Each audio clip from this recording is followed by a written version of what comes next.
My son's wife threw me out of the home I had built with my own hands.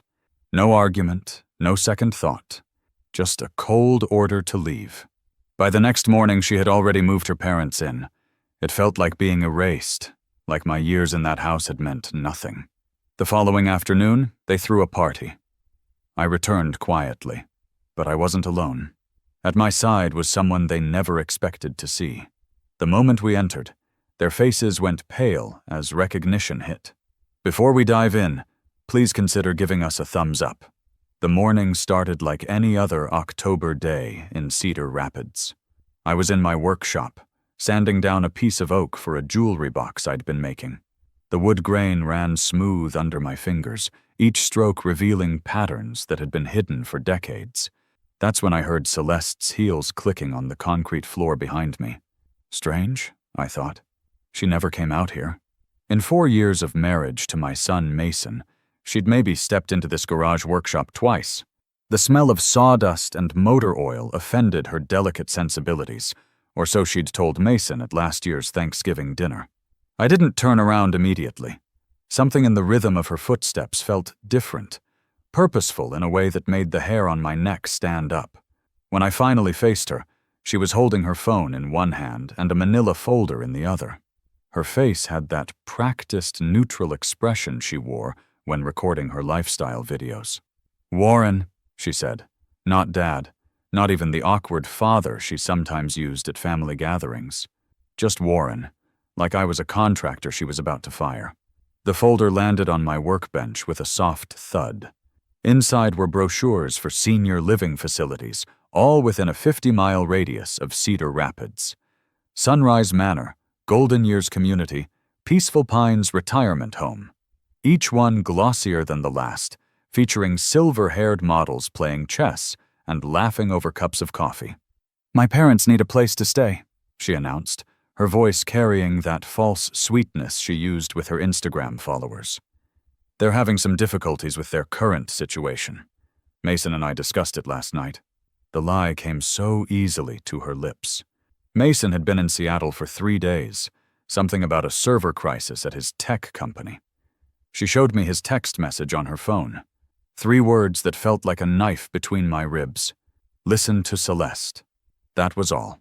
No explanation, no phone call, just those 3 words glowing on her screen.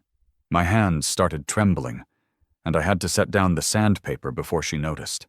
37 years I'd lived in this house. I'd laid every brick in the foundation, installed every pipe, hung every door.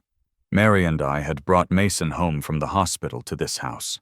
She'd taken her last breath in the upstairs bedroom, holding my hand while the spring rain drummed against windows I'd installed myself. "You'll need to be out by tomorrow morning," Celeste continued, already turning toward the door. "We're renovating your room for my parents. The moving truck arrives at 8 o'clock.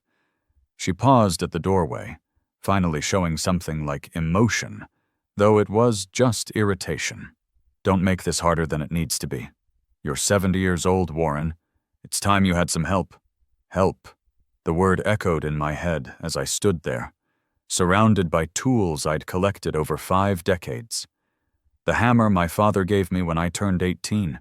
The level Mary bought me for our first anniversary. The drill Mason had saved up to buy me one Father's Day when he was 12, paid for with lawn mowing money. Everything in this space told a story, but to Celeste, it was just old junk taking up room.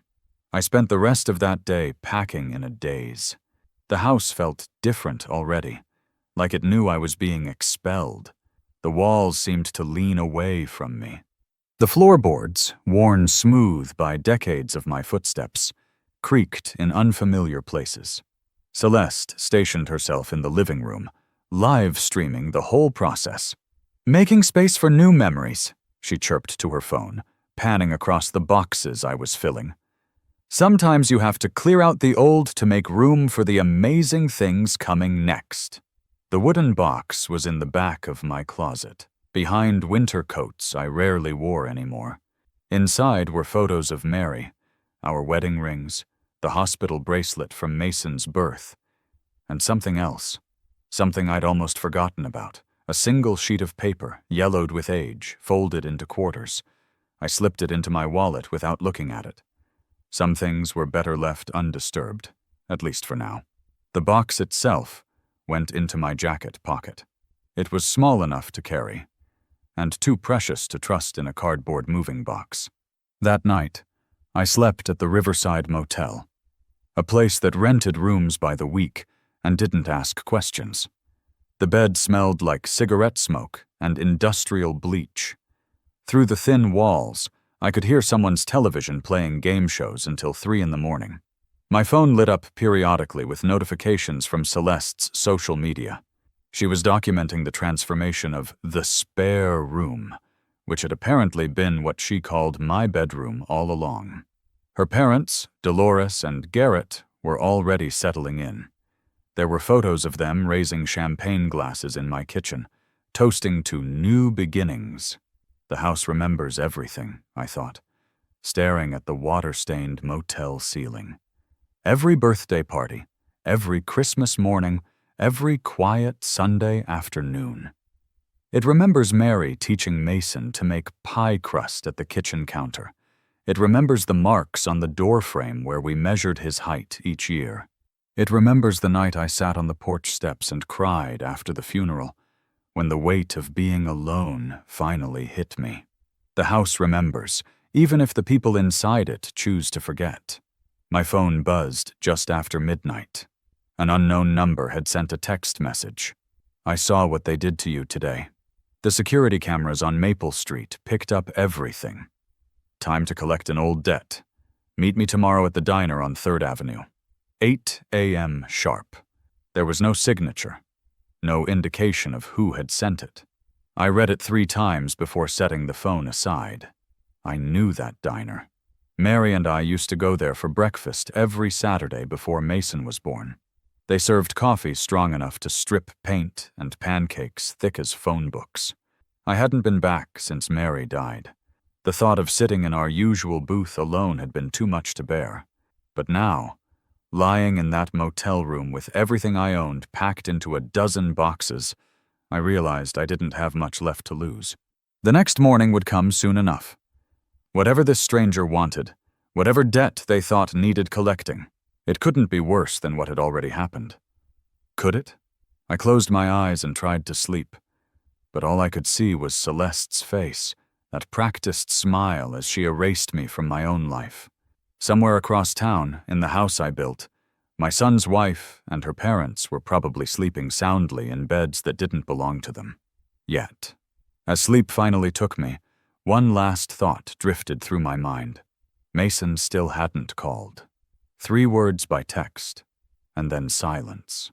My son, who I'd raised in that house, who'd learned to ride his bike in that driveway, who'd promised at Mary's funeral that we'd always look out for each other. 3 words. Listen to Celeste. The house remembers.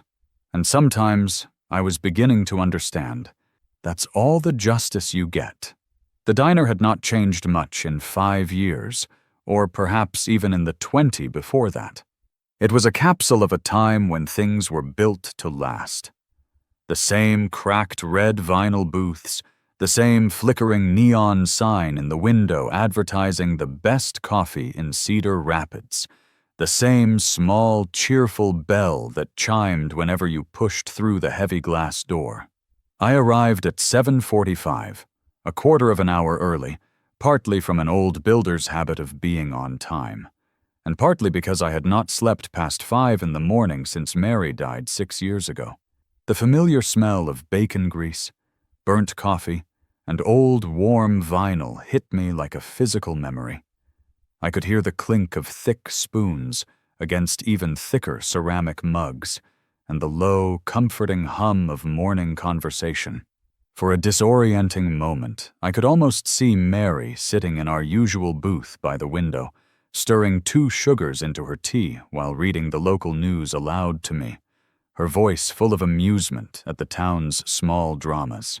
I chose a different booth, one in the back corner where I could watch the door without being obvious. The waitress, a young woman with tired eyes and a name tag that read Beth, poured coffee into a clean mug without asking. Black, no sugar, just how I had always taken it.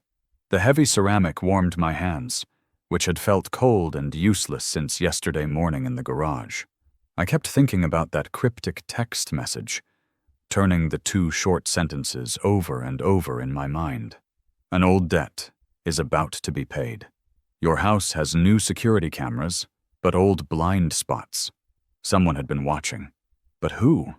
And more importantly, why did they care about what happened to an old man getting kicked out of his own home? At exactly 8 o'clock, the bell chimed. A woman walked in, and something about her presence made everyone in the diner, from the cook at the grill to the man reading his paper, glance up from their breakfast.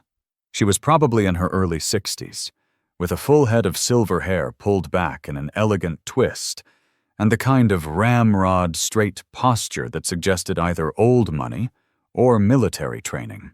Maybe both. Her coat was a simple, dark charcoal cashmere, the kind of quality that whispered rather than shouted. She scanned the room once, her eyes as sharp and pale as winter ice, seeming to take in every single detail without lingering on anything. They were the kind of eyes that did not just see you. They assessed you, weighed you, and filed you away. Then her gaze landed on me, and she walked directly to my booth, sliding onto the vinyl seat without an invitation. She did not introduce herself at first, just studied my face with those pale blue eyes that seemed to see right through skin and bone to whatever was rattling around underneath. When Beth came over with the coffee pot, the woman ordered hot water with a slice of lemon. Nothing else. Her fingers, I noticed as she placed them on the table, were perfectly manicured, but bore the faint, silvery traces of old scars across the knuckles. They were working hands that had been refined, but never truly softened. "You are Warren," she said finally. It was not a question. "You built that house on Sycamore Street yourself, back in 1978. Laid every brick, installed every pipe, raised your son there, nursed your wife through cancer in the upstairs bedroom with the window that faces east." The specificity of her knowledge made my skin crawl. This was not a lucky guess. This was research. I set down my coffee cup carefully, trying not to let my hand shake. "Lady, I do not know who you are or what you want, but I am not in the mood for games. Yesterday was probably the worst day I have had since my wife died. So if you are selling something, or if this is some kind of elaborate scam, you have picked the wrong mark on the wrong day." She smiled then, just a slight, humorless upturn of her lips that did not reach her eyes. From her expensive leather purse, she pulled out a thick manila envelope, much thicker than the one Celeste had given me yesterday with the eviction notice. "Call me a concerned party with a vested interest in justice," she said, her voice low and even as she slid the envelope across the Formica table. "More specifically, someone with a very old score to settle with your son's new mother-in-law." Inside the envelope were old photographs, faded newspaper clippings, and photocopies of what looked like police reports. They were the kind of things people keep locked away in dusty boxes, containing fragmented stories of charity fraud, embezzlement, and a fatal car accident 40 years ago that had killed a local businessman's daughter. I studied the papers, while the woman sipped her hot water with lemon, as patient as a cat watching a mouse hole. The pieces were starting to form a picture, a dark and ugly one, but I could not quite see the full image yet. "Why show this to me?" I asked finally, my voice rough. "What does any of this have to do with Celeste kicking me out?" The woman reached across the table with a scarred finger and tapped one of the photographs. It showed two young women, clearly sisters, standing in front of a small, run-down farmhouse. One was unmistakably the young woman who would become Dolores. The other's face was partially obscured by shadow. "That is Dorothy Mills," she said, pointing to Dolores. 18 years old, desperate, and completely ruthless. The other girl was her sister. After their parents died, there was a trust fund, quite substantial for those days, It was supposed to be split between them when the youngest turned 21. But Dorothy had other plans. She paused, letting the weight of her words settle in the space between us. There was an accident. A car crash on a rainy night. The sister was supposedly killed, her body burned beyond recognition. Dorothy, the sole survivor, identified the remains, collected the insurance money, claimed the entire trust fund, and vanished. The coffee in my stomach turned sour and bitter. I pushed the documents back across the table, not wanting to touch them anymore. And you are telling me this because... The woman's smile grew slightly wider, a predatory curving of her lips. Because Dorothy Mills became Dolores Mitchell. She married your son's father-in-law, Garrett, 3 years after the accident, and built a whole new life on a foundation of lies. And because she is about to do something very similar to what she did 40 years ago. Only this time, she is using your house and her own daughter's name to do it. She pulled out another document, this one crisp and clearly more recent. It was a credit report with Celeste's name on it, showing massive debts I was sure my daughter-in-law did not know about. Credit cards, personal loans, even a second mortgage application that was still being processed. All of it traceable back to the last 3 months. Your daughter-in-law thinks she is helping her parents through a tough time. What she does not know is that her mother has been systematically using her identity to fund their lifestyle. They needed you out of that house quickly so they could sell it before Celeste discovered the truth. My hands were shaking again, but this time it was from a cold, rising anger rather than shock. The small wooden box in my jacket pocket seemed to pulse with warmth, as if the memories of Mary inside were trying to give me strength. How do you know all this? And do not tell me you are just a concerned citizen. Nobody goes to this much trouble for strangers. The woman was quiet for a long moment, staring out the window at the morning traffic. When she spoke again, her voice was different, harder and softer at the same time, freighted with decades of pain. Some debts take a very long time to collect, she said quietly. I have been watching Dolores, or Dorothy, for 3 years now, waiting for the right moment. Your eviction gave me that moment. You see, I know what it is like to lose everything to someone else's greed, to be erased from your own life. She pulled out a business card, but it was blank, except for a single letter V embossed in silver foil. Tomorrow afternoon, your son's wife is throwing a housewarming party for her parents. It begins at 3 o'clock. I need you to arrive at 3:15 exactly. Not before, not after.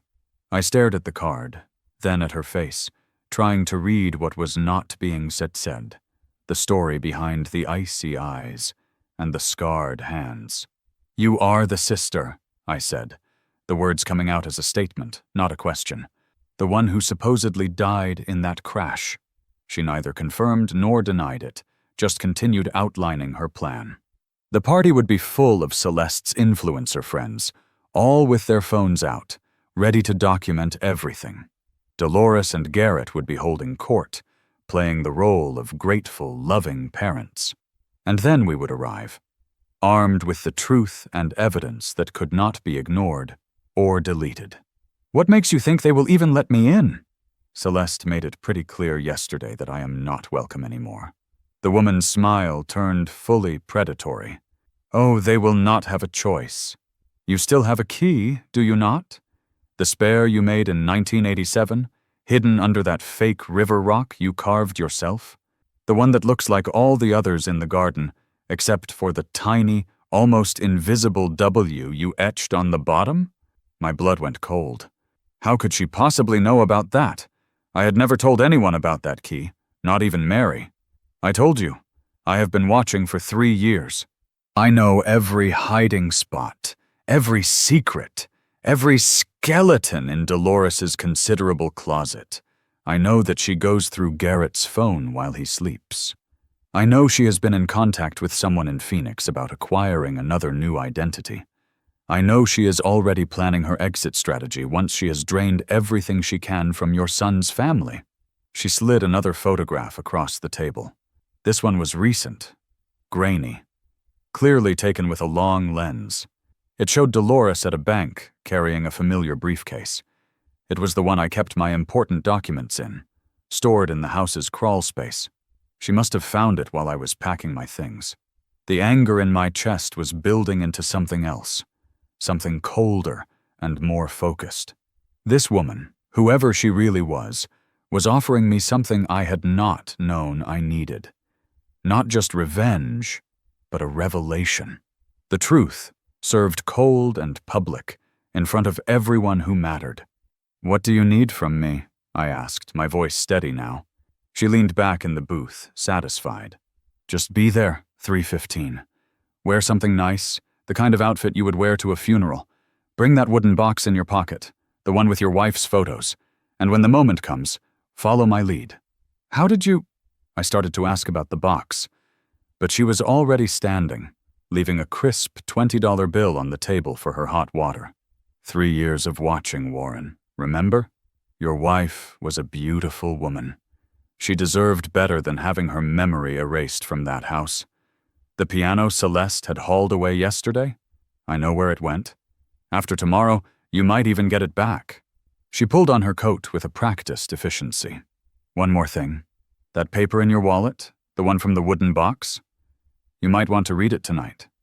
Your wife was smarter than you knew. I think she saw this coming." With that, she was gone, the little bell chiming her exit.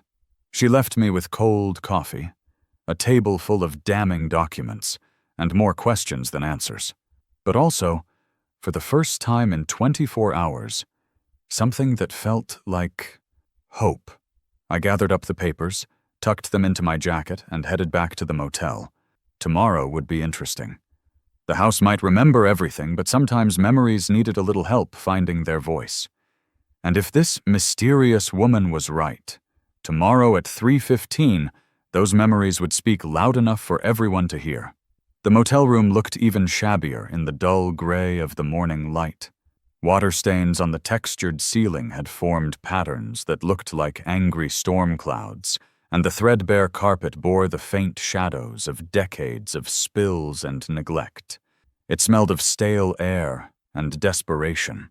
I stood in front of the cracked, silver-streaked mirror, holding up my only good suit. It was black wool, the one I had worn to Mary's funeral 6 years ago. It still fit, more or less, though it hung looser around my shoulders now. Grief and age had whittled me down to something harder and sharper, like a piece of wood worn smooth by constant, painful handling. The papers Victoria had given me yesterday were spread across the rumpled bedspread, and I had spent most of the night studying them under the weak, buzzing light of the bedside lamp. Dorothy Mills had been 18 years old when she orchestrated her sister's supposed death. The old photos showed a young woman with hungry eyes and a smile that never quite reached them. A smile that was a performance. It was the same smile I had seen on Dolores's face at countless Thanksgiving dinners, at Mason's wedding, at every family gathering where she held court like some benevolent, gracious queen. How had none of us seen the emptiness behind it? How had Garrett lived with her for 40 years without ever knowing he was married to a ghost? My phone showed 17 missed calls from Mason. They had started around midnight Seattle time, which meant he had finally gotten my clipped, vague messages about being evicted. I had seen the calls come in, watched the screen light up with my son's name, but I had not answered. What could I say that would not sound like the hateful ramblings of a bitter old man? That his glamorous, sophisticated mother-in-law was a fraud who had likely tried to murder her own sister? That his wife, my daughter-in-law, had thrown me out of my own home to sell it for debts she did not even know existed? Without the proof I now held, it would have just sounded like I was trying to poison his marriage out of pure spite. The single sheet of paper from Mary's wooden box lay on the nightstand, still folded into a neat square. I had tried to read it 3 times during the long, sleepless night, but my hands would start to shake, and I could not bring myself to unfold it completely. Mary had hidden it for a reason, tucked it away with our most precious memories, a secret nestled among ticket stubs and dried flowers. Whatever she had known, whatever she had discovered, she had chosen not to tell me while she was alive. Maybe she thought she was protecting me from a truth she knew I was not ready to hear. Or maybe she had been waiting for the right moment, a moment that never came before the cancer took her voice. And then, finally, her life. I finally unfolded it at noon. 3 hours before the party was scheduled to begin. I sat on the edge of the lumpy motel bed and smoothed the creases with a trembling hand. Mary's handwriting, still clear and strong despite the years, filled the page. It was dated 2 months before her diagnosis. She wrote about meeting Dolores for the first time, how something had felt fundamentally off about the woman's stories of her past. Little details that did not add up, a timeline that seemed to shift with each telling. Mary had always been good at reading people, better than I had ever been. She had done some quiet research, made some calls to old friends of hers back in Kansas. The letter detailed her growing suspicions about Dolores's past, though she had not yet found all the pieces of the puzzle. But the last paragraph made my hands shake so badly I had to set the paper down on the bed. Warren, my love, if you are reading this, something has happened to me, and you need to know the truth before it is too late. Dolores Mitchell is not who she claims to be. I do not have concrete proof yet, but I know in my bones that she is dangerous. Watch out for Celeste. That girl has been raised by a woman who sees people as things to be used. I worry about her. If anything happens to you, if they try to take the house, remember the spare key under the river rock. Remember that the house remembers everything. And remember that sometimes the best revenge is simply letting people reveal their true nature in front of witnesses. Mary had known. Somehow she had sensed what was coming, even if she could not have predicted the exact, bizarre form it would take. I folded the letter carefully and put it in my inner jacket pocket next to the small wooden box. Then I got dressed slowly, methodically, like a soldier preparing for a final, desperate battle. The suit, a white shirt that had yellowed slightly at the collar, the somber black tie I had worn to too many funerals. In the mirror, I looked like what I was, an old man dressed for a reckoning. The drive to Sycamore Street took 12 minutes. A cold, miserable rain had started to fall, blurring the familiar streets through the rhythmic sweep of the windshield wipers. The world outside looked gray and washed out, the streetlights casting long, distorted reflections on the wet asphalt. It felt like the city itself was holding its breath, waiting. Each landmark was a pang in my chest, a reminder of the life we had built here, the roots we had put down in this place, roots that Celeste had torn up in a single morning, as easily and thoughtlessly as pulling weeds. I parked 3 blocks away and walked past the house twice, my pace as casual as any old man out for an afternoon stroll. Cars were already filling the driveway and lining the street.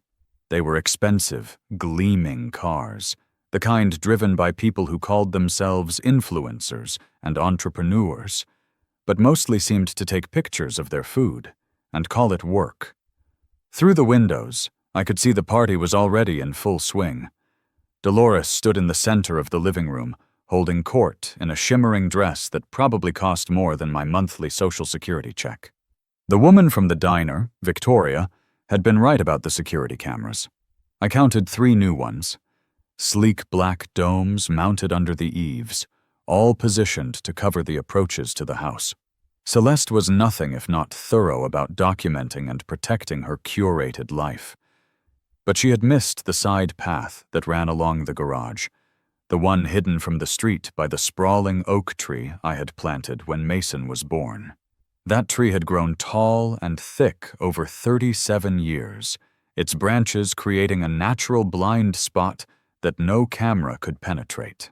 At 10 minutes past 3, I made my way into the garden, to the small collection of river rocks I had arranged around Mary's prize-winning rose bushes. The roses were gone now, of course, replaced with some kind of cold, modern sculpture that looked like twisted metal reaching for the sky. But the rocks remained. My fingers, stiff with age and cold, found the one with the tiny W I had carved on the bottom so many years ago.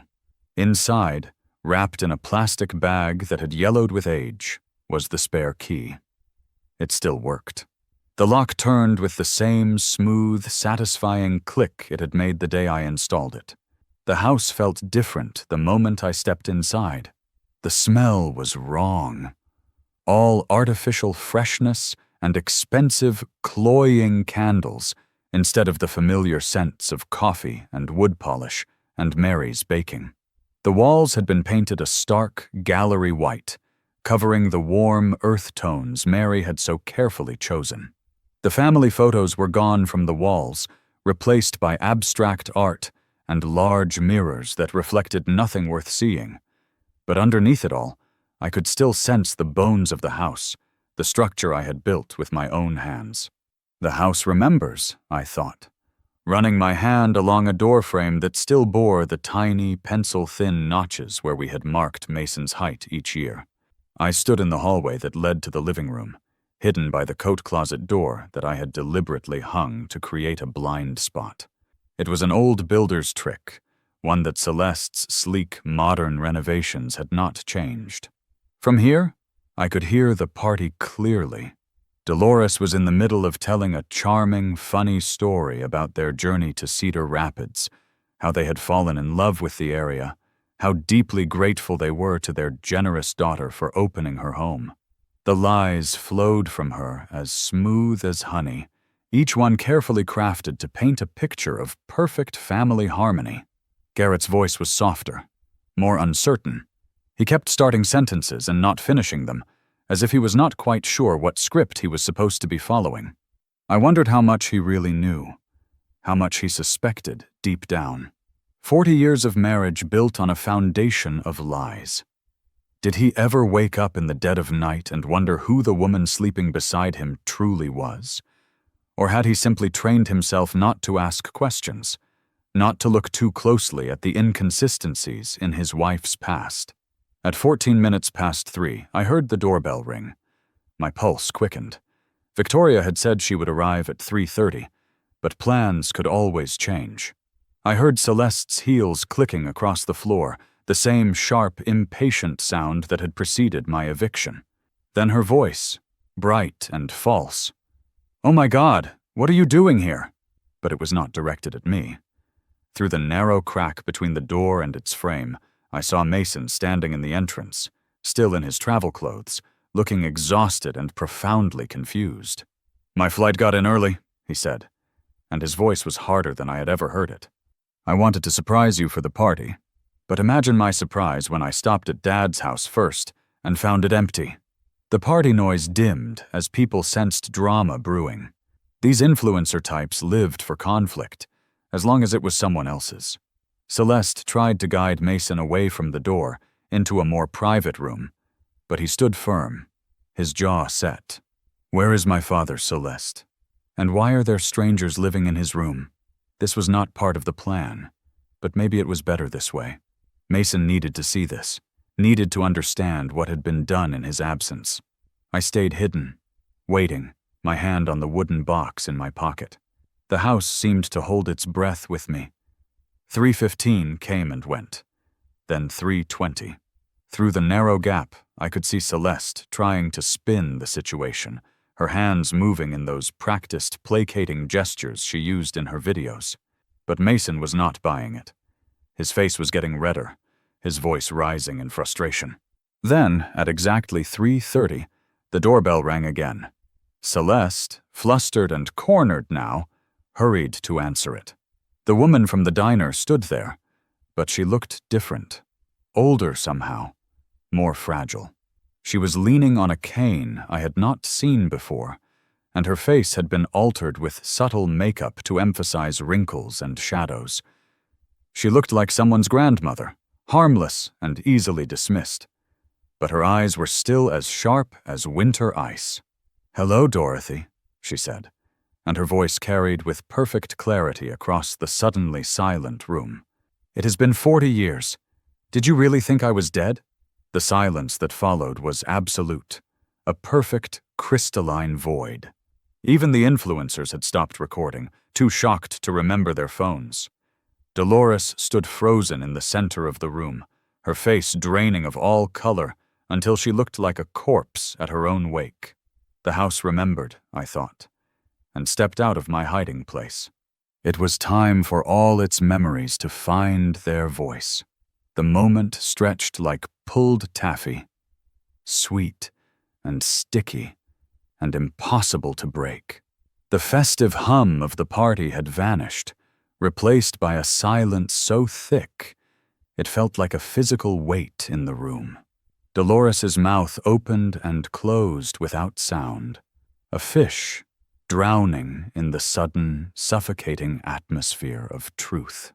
The woman with the cane stood perfectly still in the doorway, a specter from a buried past, letting the sheer force of her presence fill the room and command the attention of every single person. Every eye was on them, these two women. Mirror images warped by 40 years of secrets, who seemed to be seeing ghosts in each other's faces. Celeste looked from her mother's ashen face to the stranger, the composed, welcoming expression of a hostess replaced by a mask of deep, uncomprehending confusion. Mason stood beside her, his hand hovering near her elbow, but his attention was on me as I emerged from the hallway, drawn by the sudden quiet. A collective gasp went through the room as people saw me, the recently evicted patriarch, standing in the home I was no longer welcome in. I saw the guests exchange wide-eyed, frantic glances, their polite party chatter replaced by a thick, shocked silence. Then a low murmur started, a wave of whispers rippling through the crowd like a contagion. Phones, which had been put away for polite conversation, were suddenly in every hand. It was a slow, deliberate movement, 100 people deciding in unison that this moment was too valuable to witness without documenting it. The air filled with the soft, almost inaudible clicks of recording buttons being pressed and the blinding, intermittent flashes of phone cameras, turning our private, agonizing confrontation into a public spectacle. Celeste noticed too, her influencer instincts kicking in through the shock.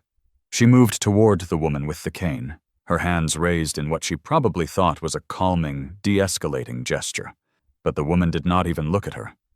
Her eyes, a startling ice blue, stayed locked on Dolores, who had backed up against the heavy oak mantelpiece I had built with my own hands 35 years ago. "You are dead," Dolores whispered, the words barely audible, a dry rasp of disbelief and terror. "You died in that crash. I identified the body. I went to your funeral. I saw them lower the casket." The woman with the cane smiled, an expression that transformed her aged face into something younger and infinitely sadder. It was a smile of profound pity and absolute power. She reached up with one hand and removed what I now realized was a skillfully applied gray wig, revealing a full head of silver hair cut short and elegant.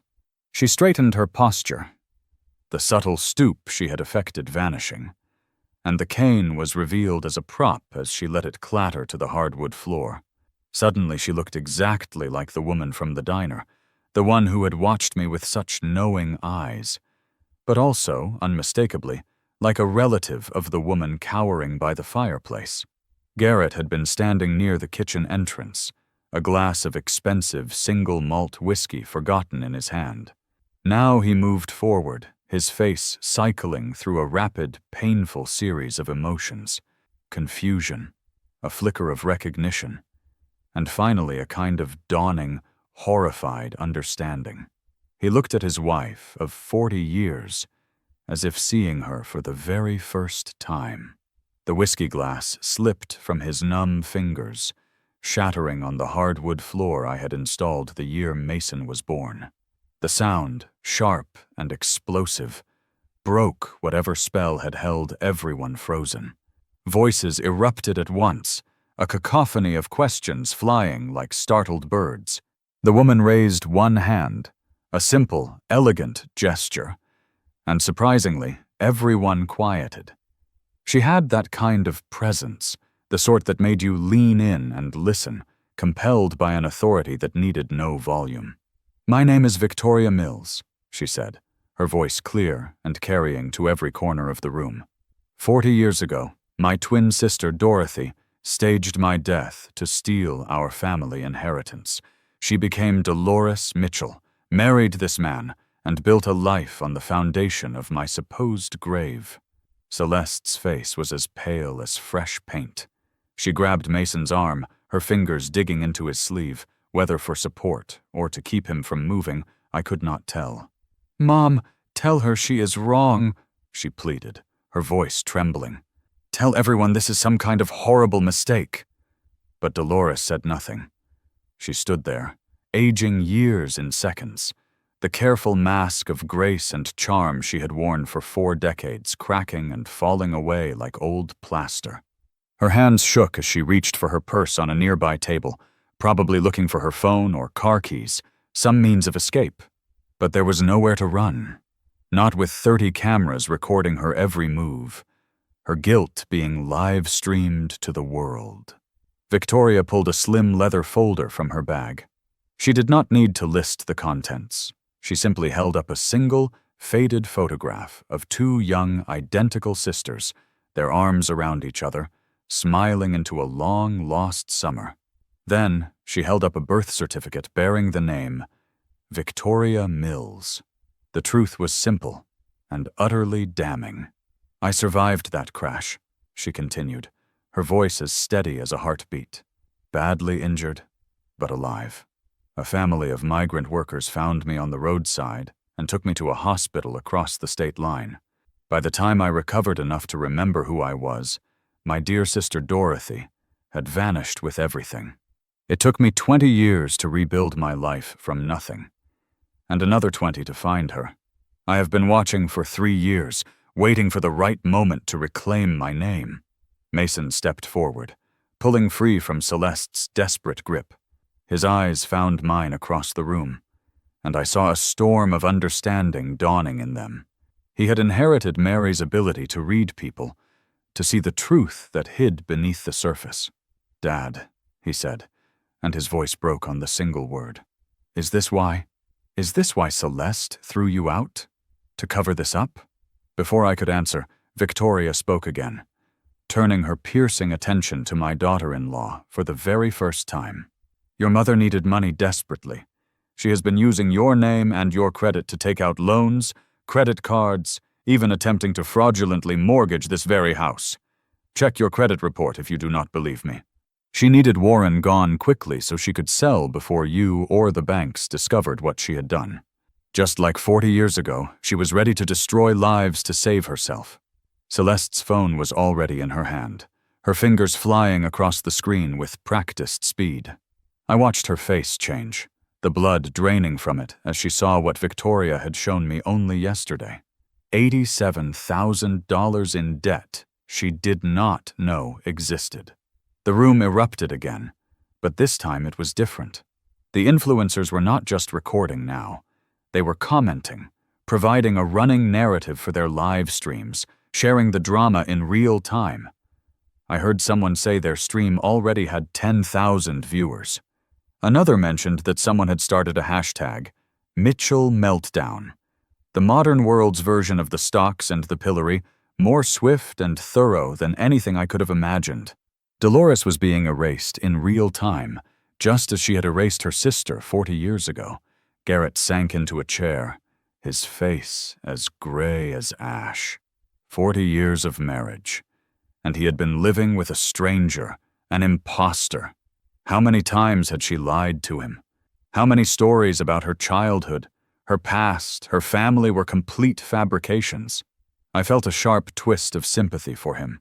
He was a victim, too, maybe the biggest one besides Victoria. At least Victoria had known who her enemy was. Garrett had been sharing a bed with his, calling her by a false name, building an entire life on quicksand. "This is insane," Celeste said, but her voice lacked conviction. She was scrolling through her phone, seeing the evidence pile up in real time as her own followers, now a digital mob, were doing their own research, pulling up old records, finding inconsistencies in the stories her mother had told over the years. The internet was like a pack of hunting dogs that had caught a scent. They would not stop until they had tracked down every lie, every deception, every false step Dolores had taken in 40 years. Victoria walked further into the room, each step measured and deliberate. She stopped in front of the wall where Celeste had hung a massive, ornate mirror, one that reflected the whole sordid scene. "Do you know what the hardest part was?" she asked, addressing Dolores's reflection in the glass. "It was not losing the money or even my identity. It was knowing that you went to my funeral. You stood there, beside my empty grave, and cried fake tears while my name was carved into a stone over the body of a stranger. You erased me so thoroughly that even I started to wonder if I had ever really existed." Dolores finally found her voice, though it came out cracked and desperate. "You do not understand. I was 18, desperate. Our parents left us nothing but debt and that trust fund we could not touch. I did not mean for the accident to happen. When I saw the opportunity, I took it."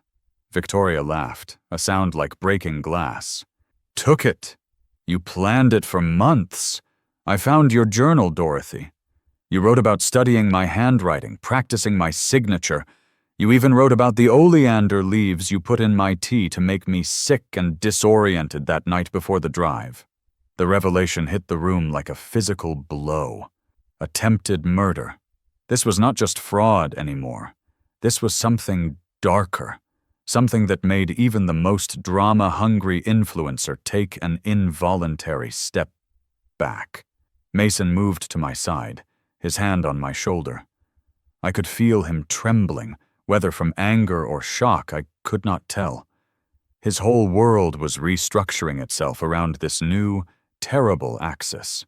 "We should call the police," someone in the crowd said, but Victoria shook her head. The statute of limitations ran out long ago for the attempted murder charge, but tax fraud is another matter, and the court of public opinion has no statute of limitations. She gestured to the phones surrounding them. "By tomorrow, everyone will know who Dolores Mitchell really is. The life she built on my grave is crumbling, and there is nothing she can do to stop it." Celeste dropped her phone, and it clattered on the floor with a sound like bones breaking. She looked at her mother, then at Mason, then at me. For the first time since I had met her, she looked genuinely lost. "I did not know," she said, and I believed her. "I thought we were helping them. Mom said you were getting too old to manage alone, that it would be better for everyone." Her voice broke on the last word. I wanted to be angry with her, but looking at her now I felt only a profound pity. She had been raised by a woman who saw people as tools to be used and discarded. How could she have known any better? Garrett stood up suddenly, swaying slightly. He looked at Dolores, his wife, the mother of his child, the woman he had thought he knew. "Is it true?"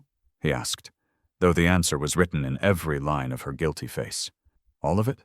Our entire life together?" Dolores reached for him, a pathetic, pleading gesture, but he stepped back as if her touch might burn him. "Do not. Just do not." He did not finish the thought, just walked out, pushing through the crowd of recording phones, leaving the front door wide open behind him, a gaping wound in the side of the house. Victoria turned to me, and for a moment, her composed mask slipped. I saw the bone-deep exhaustion there, the grief, and a satisfaction that looked more like sadness than triumph. "Thank you," she said quietly, "for being here, for being a witness. Sometimes the dead need help from the living to find justice." The party was over. The story was already spreading beyond this room, beyond this city, reaching into corners of the internet where drama was currency, and shocking revelations were gold. By morning, Dolores Mitchell would be infamous, Dorothy Mills would be resurrected, and Victoria would finally have her name back, even if she could never have her life. The exodus began slowly, like water finding the first cracks in a dam before the structure gave way entirely. One influencer, a young woman with sharp, calculating eyes, backed slowly toward the door, her phone still raised and recording as if she were a war correspondent. Her movement broke the spell. Another followed her lead, and then another, until the living room was emptying in a steady, whispering stream of witnesses carrying our family's catastrophe out into the world. They congregated on the lawn in the fading afternoon light, their voices a low, excited hum. I could see them through the large picture window, comparing footage, heads bent together over glowing screens, already editing their videos with dramatic music and shocked reaction shots. Through the glass, I watched them gesturing wildly, their excitement feeding off each other like fire spreading through dry wood. Our private hell had become their public content. Inside, the silence they left behind was heavy and suffocating. Celeste sat on the couch, the same one where Mary used to read stories to Mason, its floral pattern suddenly looking faded and sad. Her face had the blank, slack-jawed look of someone who has been hit too hard to feel the pain yet. Shock was a mercy, a temporary anesthetic for the soul. She kept picking up her phone and putting it down on the cushion beside her, a repetitive, useless motion, as if the familiar weight of the device could anchor her to something solid in her capsizing world. But every time she looked at the screen, a visible flinch went through her body. The harsh blue light reflected in her wide, horrified eyes, illuminating a cascade of notifications and comments scrolling past too quickly to properly read. The flashing text was like a swarm of digital will-o'-the-wisps, lighting up the smoldering destruction of a life she thought was hers. Mason stood between us, his wife and his father, a man caught in the crossfire, looking like a referee in a fight nobody wanted to finish. His own phone buzzed constantly against the wooden console table, but he ignored it, his entire focus on the two women who were the poles of his world. He was studying Dolores, who had not moved from her spot by the fireplace. She looked smaller now, physically diminished, as if confessing her real identity had caused her to shrink. The expensive designer dress that had seemed so elegant an hour ago now looked like a costume on an actress who had forgotten all her lines.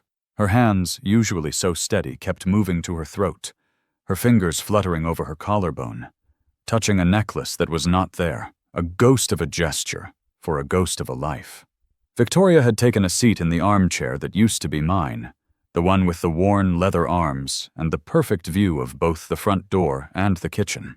It was a strategic position, I realized with a grim sort of admiration. She could see everything from there, control the room without seeming to. She pulled out her own phone and started making calls, her voice calm and professional, a quiet murmur of command in the tense room. Legal terms and phrases I did not understand drifted across the space between us.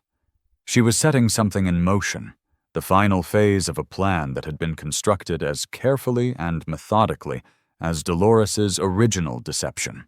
Through the kitchen doorway, I could see the glittering shards of Garrett's whiskey glass still scattered on the floor, catching the afternoon light like a spray of broken promises. Nobody had moved to clean them up. They seemed important somehow, a physical manifestation of the moment when 40 years of a marriage shattered. I wondered where he had gone. This man who had just learned his entire adult life was a lie, probably driving without a destination, the way men of our generation did when the world stopped making any sense at all.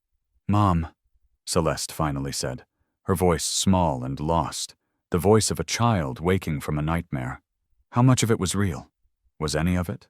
Dolores looked at her daughter, and for a fleeting, almost imperceptible moment, something genuine flickered across her face. It looked like pain, maybe, or something close to regret. But it was gone so quickly I might have imagined it, replaced by a shuttered blank expression. She opened her mouth several times, but no words came out. What could she possibly say? That she had loved Celeste even though she had been born into a lie? That the maternal feelings were real even if nothing else was? How do you explain that to a child whose entire existence was part of the deception? Victoria ended her call with a quiet, "Thank you," and stood up, smoothing her skirt with a practiced ease that was jarring in the emotional chaos. She walked to the window that overlooked the backyard, where I had built a playground for Mason when he was 5 years old. The swing set was long gone, replaced by a sterile meditation garden that nobody ever meditated in. "I have been watching you for 3 years," she said, her voice conversationally calm, addressing Dolores but looking outside at the ghosts of the past. "Studying your life, your habits, your relationships. You want to know what I learned? You never stopped running. Even after 40 years, you were still looking over your shoulder every single day." She turned from the window, her ice-blue eyes fixing Dolores with a predator's intensity. "You had 17 different email accounts. One for your fake social life, one for secret banking, several just for monitoring flight deals to non-extradition countries. You checked the online obituaries from our hometown in Kansas every morning with your coffee. Did you not? Making sure no one from the past had died and left a stray thread that might unravel you. You kept cash hidden in 12 different places around this house," she continued, her voice never rising, which made her words all the more devastating. "Taped in a waterproof bag inside the toilet tank in the guest bathroom. Sewn into the hem of these very curtains. Tucked inside a hollowed-out copy of The Great Gatsby, a book about another charismatic fraud who built a life on lies. You were ready to run at any moment, were you not? Ready to shed this identity like a snake shedding its skin." She paused, letting the words sink into the thick silence. "But you got comfortable. You got sloppy. You thought you were safe. And when you needed money, you did what you have always done. You decided to destroy someone else, to save yourself." The afternoon sun slanted through the windows, casting long, distorted shadows across the room. The light caught the dust motes in the air, making them dance like tiny, agitated spirits. The house felt alive around us, breathing with the weight of all its memories. Every room held echoes of the life Mary and I had built, the family we had raised, the love we had shared. Now those same rooms were witnessing the complete destruction of another family, one built on deception, but still real, in its own way, to the people who had lived it. Mason finally spoke, his voice careful and measured, cutting through the tension. "Celeste, we need to check everything, now. Bank accounts, credit cards, any loans, the mortgage. If your mother did this, she might have done it before." Celeste nodded mechanically, her fingers flying across the screen of her phone, her muscle memory for navigating banking apps, a grim parody of her usual social media scrolling. Her face grew paler with each screen she checked, her breath coming in short, sharp gasps. The numbers on the screen were damning. Accounts she did not know existed, credit cards opened in her name and maxed out, personal loans from predatory online lenders. Her credit score, once pristine, was destroyed as thoroughly as if it had been set on fire. 87,000, she whispered, the words barely audible. $87,000. How did I not notice? How did I not see anything? Mason put his hand on her shoulder, but she shrugged it off violently. She stood up, pacing the room with a manic energy, trapping herself between the couch and the coffee table. Her perfect life, the one she had so carefully broadcast to hundreds of thousands of followers, was revealed as a hollow facade. The irony was not lost on anyone in the room. An influencer who had built her brand on a curated form of authenticity, married to a man whose mother was the greatest fraud any of us had ever known. Victoria, ever prepared, pulled more documents from her folder, spreading them on the coffee table Mary had refinished the year before she got sick. The recent fraud, using Celeste's name and social security number, is easily prosecutable. She looked at Celeste with something that might have been sympathy. You will need to file police reports immediately. Identity theft charges. It is the only way to begin clearing your name.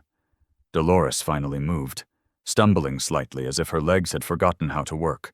She reached for her designer purse on the floor, but Victoria was faster, using her foot to slide it across the polished floor toward Mason. She has 3 sets of identification in there. Victoria said calmly. All different names. She was planning to run as soon as she got the money from selling this house. Mason opened the purse with shaking hands, pulling out the fake driver's licenses. The photos were all of Dolores, but the names belonged to strangers. Helen Crawford, Patricia Mills, Susan Garrett. Even my maiden name? Celeste shrieked, her voice cracking as she saw the last ID. You were going to steal Dad's name too. The question hung in the air like smoke. Dolores still said nothing, but her silence was the most damning answer of all. She had been willing to destroy everyone around her to save herself. Her husband, her daughter, even the memory of the man whose name she had stolen for her final escape. There was no bottom to her deception, no line she would not cross. Outside, I could hear car doors slamming as more people arrived. Not party guests this time, but neighbors drawn by the commotion. They stood on the lawn with the influencers, a growing crowd watching the drama unfold through the windows like it was a television show. Our private catastrophe had become public entertainment. Victoria's phone rang, and she answered it with a simple yes. She listened for a moment, then nodded. They are on their way, she announced to the room. The county sheriff will be here in 10 minutes. The color that had drained from Dolores's face earlier did not return. She looked like a wax figure, something that might melt if the room got too warm.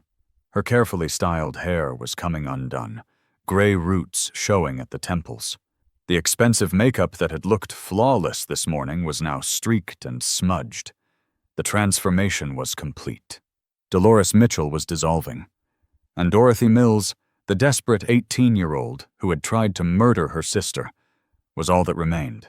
I need air, Mason said suddenly, his voice tight. He pulled me toward the back door. We stepped into the yard, and I breathed deeply for the first time since entering the house. The air smelled of freshly cut grass and the sweet perfume of the roses from Mrs. Patterson's garden next door. Mason leaned heavily against the side of the house, the same spot where he used to hide during thunderstorms as a child. Did Mom really know? He asked, his voice raw. I pulled out her letter, now creased and softened from handling, and gave it to him. He read it slowly, his face changing as he absorbed his mother's prescient words. When he finished, he folded it carefully and handed it back. She always knew things before the rest of us, he murmured. She could read the world like it was talking directly to her. We stood there together, father and son, while inside the house his marriage and his wife's family destroyed itself. Through the window, we could see Victoria gathering her documents, preparing for the arrival of the police. Celeste was on the phone with what sounded like a lawyer, and Dolores sat alone, abandoned, waiting for the consequences of 40 years of lies to finally catch up with her. The sirens were audible now, a faint cry in the distance, growing steadily louder. Inside, Dolores stood up, swaying slightly. For a moment, I thought she might run, make one last, desperate attempt at escape. But Victoria was watching her, and Celeste was between her and the door, and there was nowhere left to go. The woman who had spent 40 years running had finally run out of road. The police cars pulled up with practiced precision, their tires crunching softly on the gravel driveway in a sound that cut through the nervous party chatter. There were no sirens now, just the quiet, undeniable authority of law enforcement arriving at a scene. The evening air, already cool, seemed to chill further with their presence. A collective breath was held as the silent sweep of red and blue lights washed over the lawn, painting the faces of the stunned guests in garish, shifting colors and turning the festive living room into an interrogation chamber. The detective, a man named Morrison, with a face etched by long nights and too much coffee, stepped through the open door.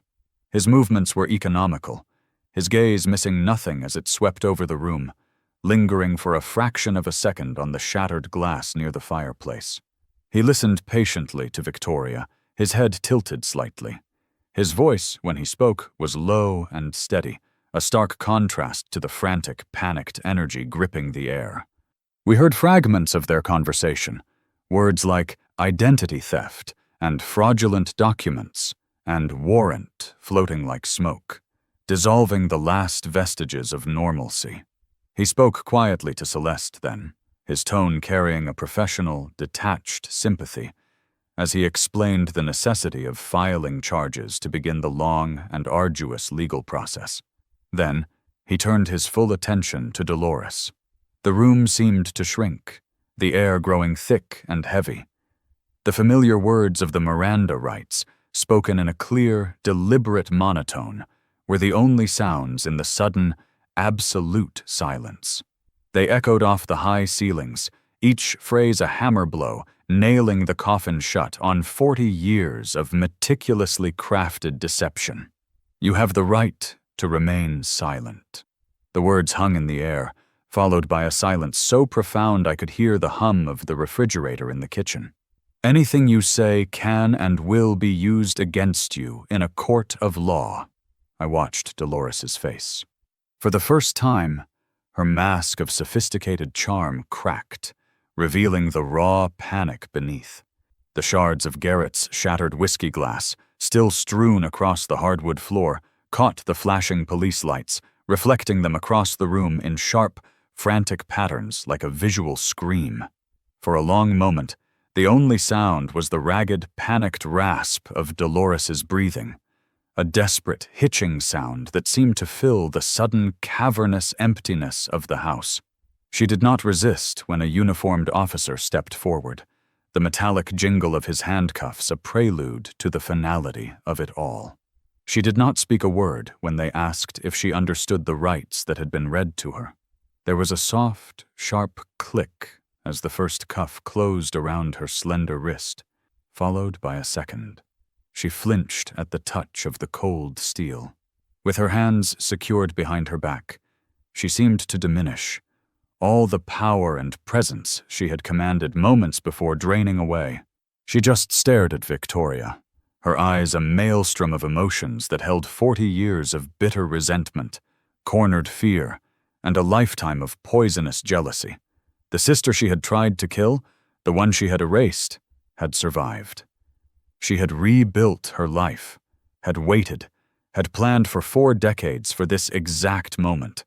It was biblical in its scope, the kind of terrible, righteous justice that felt both deeply satisfying and profoundly awful to witness. As they led Dolores out through the front door, the crowd of neighbors and lingering party guests on the lawn parted like the Red Sea.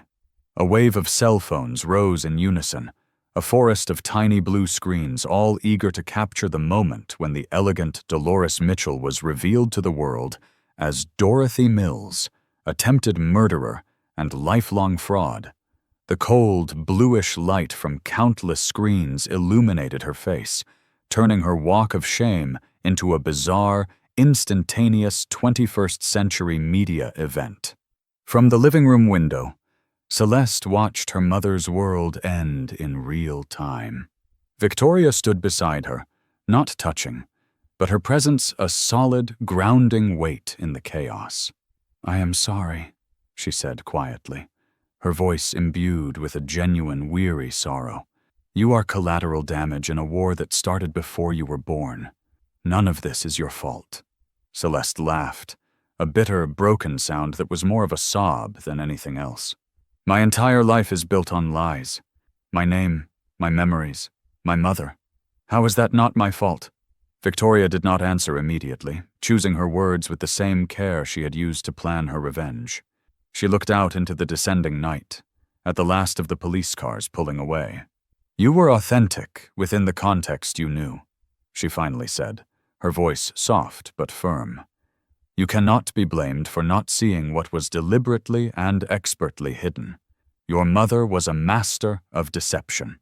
She fooled everyone, including your father and me, for 40 years. That does not make you culpable.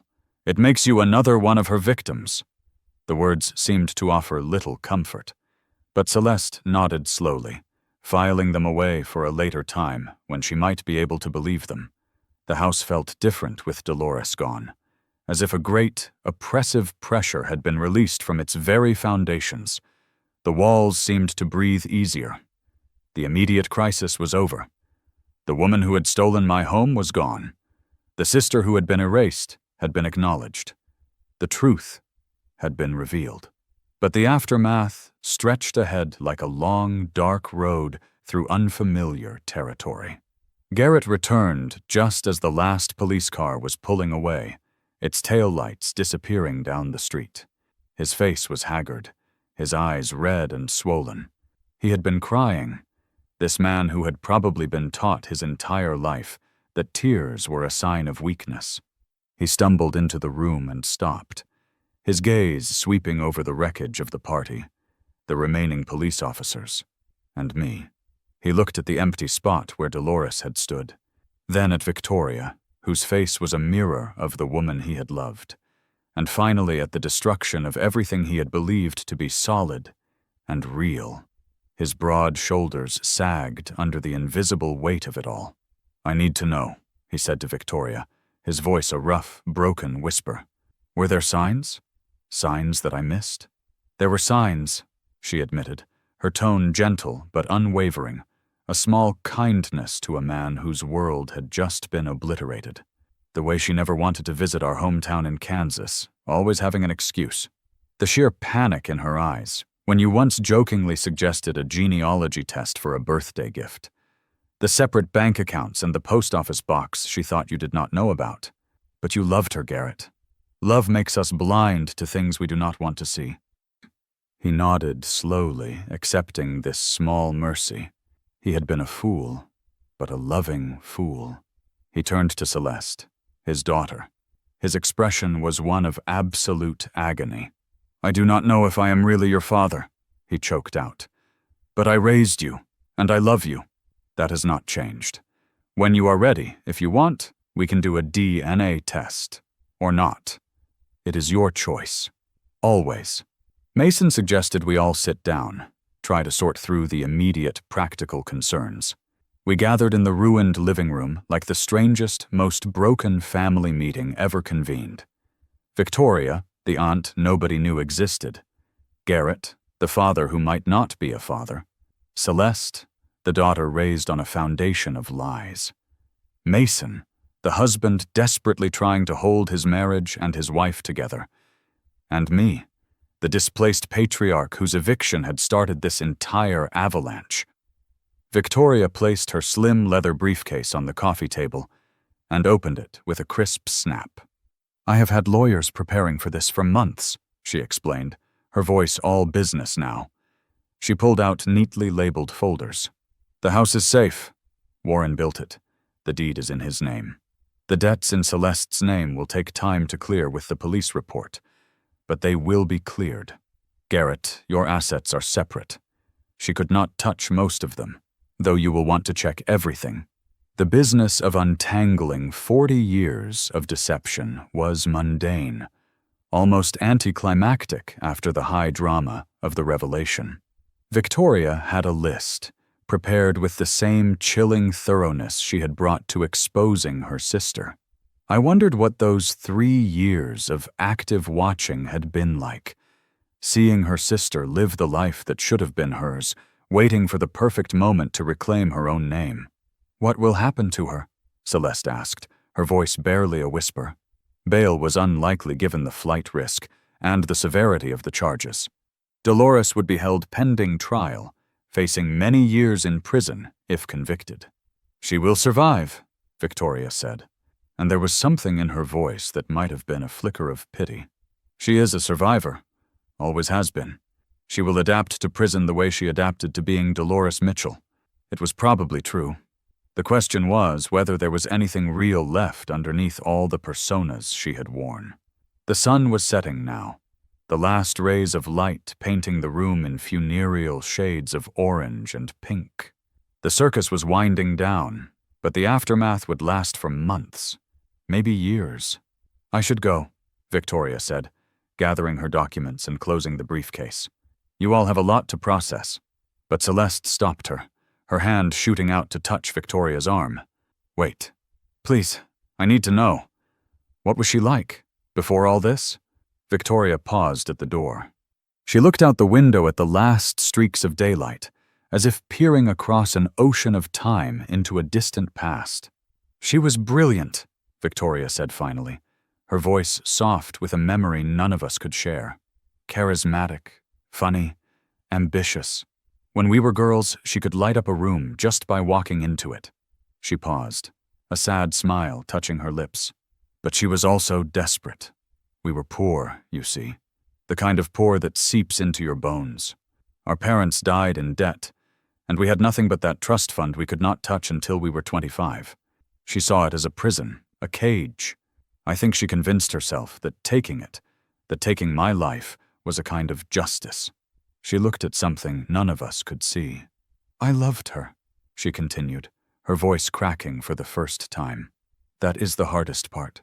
I loved my sister, and she tried to kill me for money. She poisoned my tea with oleander, just enough to make me sick, to weaken me. But the car accident that night, that was real. I almost did die. And when I survived, when I realized what she had done, the sister I loved was already gone. Dorothy died in that crash, even if I did not. The room was silent, weighed down by the crushing reality of her words. The tragedy was not just the crime or the deception. It was the love that had existed before. The sacred bond of sisters, destroyed completely by greed.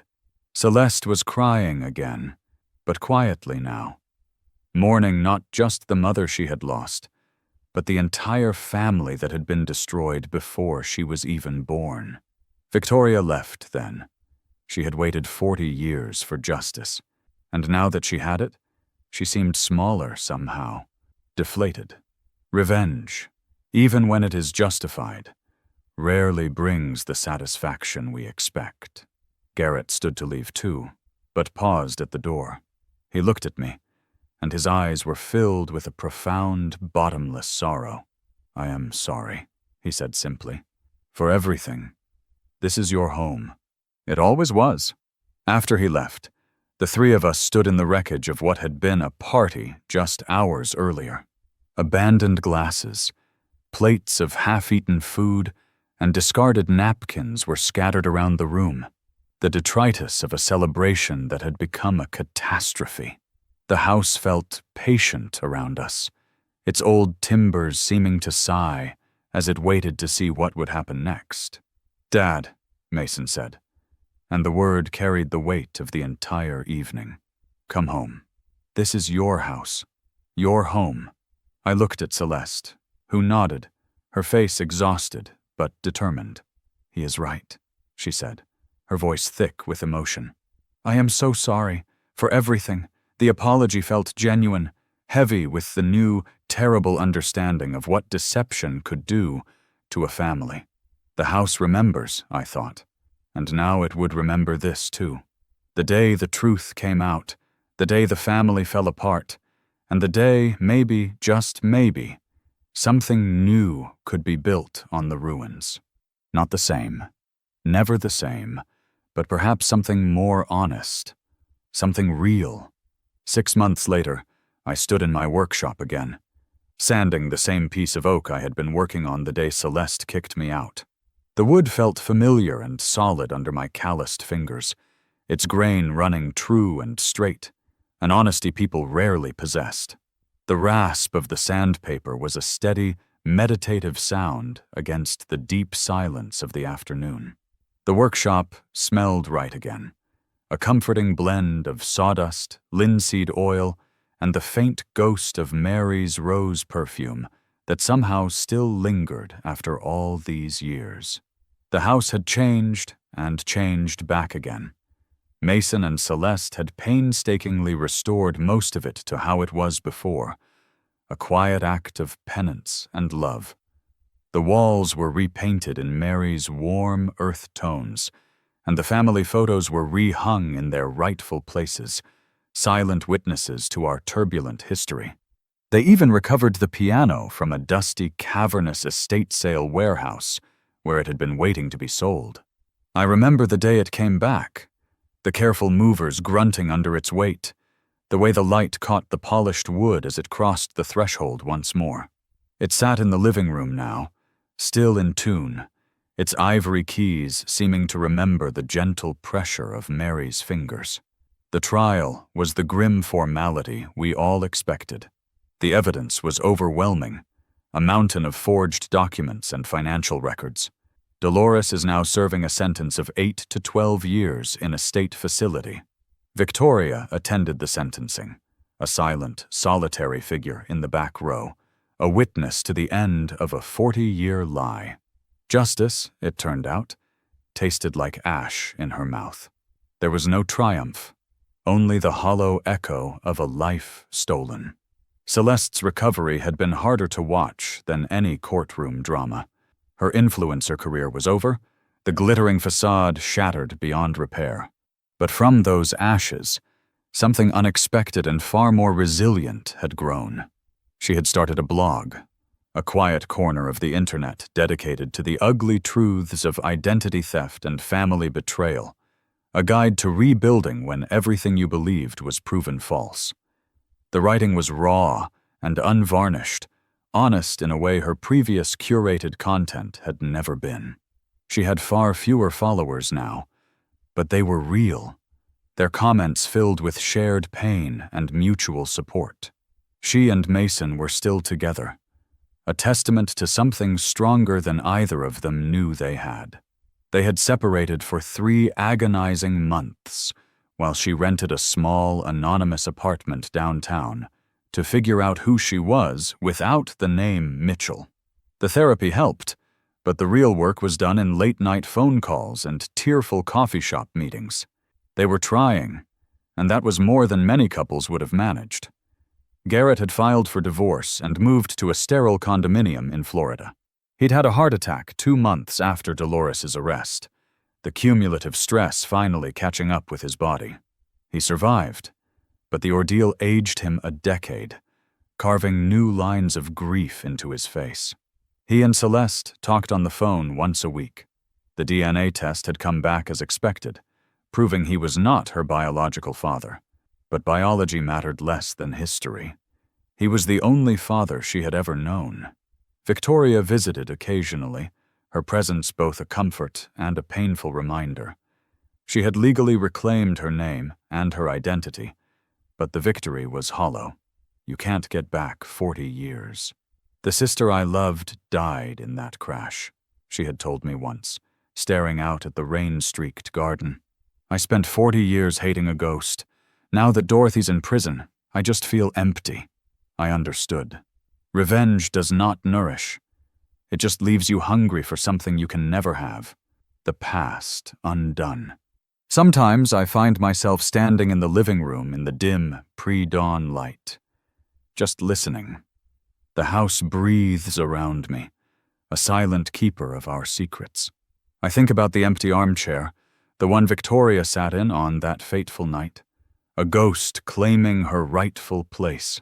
It is just a chair, but some mornings it feels like a throne of reclaimed history, a heavy, silent testament to the fact that truth, no matter how long it is buried, eventually finds its way to the surface. The quiet is a comfort, but it is a heavy quiet, filled with the ghosts of what was and what might have been. The memory of shattered glass on the floor has faded, but the feeling remains. It is the feeling of something pristine and clear being irrevocably broken. We swept up the pieces, but you cannot sweep away the cracks left behind in a life, in a family. We live with them now. They are a part of our foundation, a sharp reminder of the fragility of trust and the cutting edges of deceit. In the low light of evening, I sometimes see a glint on the floorboards, and for a half-second, my heart seizes, thinking a shard is still there. A tiny, glittering piece of that terrible day. The wooden box sat on my workbench now, no longer hidden away. The photos of Mary were displayed around the workshop, her smile watching over me as I worked. Her final letter was framed, hanging on the wall where I could see it every day. It was a reminder that she had known, that she had tried to protect us even from beyond the grave. "The house remembers," she had written, and she was right. Mason came out to the workshop as the sun was setting, casting long shadows across the lawn. He carried 2 steaming cups of coffee. We sat together on the bench I had built years ago, looking out at the yard. He and Celeste had decided to try for a baby, to create something new and wholly innocent in the wake of so much inherited deception. "Do you forgive her?" he asked quietly, his eyes on the house. He meant Celeste. I took a slow sip of coffee, considering the weight of the word. "Forgiveness is not the right word," I said finally. "Understanding, maybe." She was raised by a woman who saw people as tools. The fact that she is trying to be different, that she is facing the truth instead of running from it, that matters. Your mother would have wanted us to give her a chance. We sat in comfortable silence for a long time. 2 generations of men who had learned that family was more complicated than blood or law or even love. It was a choice, a daily choice, to stay and build rather than run and destroy. Dolores had never learned that lesson, but maybe Celeste could. The house around us settled into evening, its old bones creaking slightly as they always did when the temperature dropped. It sounded like sighing, or maybe it was just remembering, adding this day to its vast collection of memories. The fights and reconciliations, the tears and laughter, the ordinary moments that made up a life. My phone buzzed with a text from Victoria. It was a photo taken with a contraband phone from inside the prison, showing Dolores in an orange jumpsuit, looking older and smaller than I had ever seen her. She asked about Celeste, the message read. I told her the truth, that her daughter was stronger than she ever was. I deleted the photo, but saved the message. "The house remembers," I said to Mason. And he nodded, understanding completely. It remembered the eviction, the party, the revelation, the arrests. But most of all, it reminded me that we were still here, still family, still trying. The house remembered, and so did we. Sometimes the greatest revenge is not destroying someone. It is surviving them. It is building something real where they built lies. It is choosing to trust again even after betrayal. Dolores had tried to steal this house, but she had only proven what Mary had always known. Some things cannot be taken, only given. And I chose to give my son and his wife another chance, because that is what love does. It endures. It remembers the good while learning from the bad. As darkness fell, we went inside together. Celeste was in the kitchen, the warm smell of roast chicken filling the air. She smiled when she saw us, a smile that was still tentative but entirely genuine. We sat down to eat at the same table where Mary had served thousands of meals, where Mason had done his homework, where Celeste had announced just this morning, her hand resting on her stomach, that she was pregnant. New life, new hope, new chances. The house would remember this too. What would you do if your family betrayed you like this? Would you seek revenge or reconciliation? Sometimes the hardest thing isn't getting justice. It's figuring out what to do after. Share your thoughts below, and remember, the house always remembers, but we choose what to build inside it. Short, my son's wife threw me out of the home I had built with my own hands. No argument, no second thought, just a cold order to leave. By the next morning, she had already moved her parents in. It felt like being erased, like my years in that house had meant nothing. The following afternoon, they threw a party. I returned quietly, but I wasn't alone. At my side was someone they never expected to see. The moment we entered, their faces went pale as recognition hit. Before we dive in, please consider giving us a thumbs up. The confrontation began in my workshop.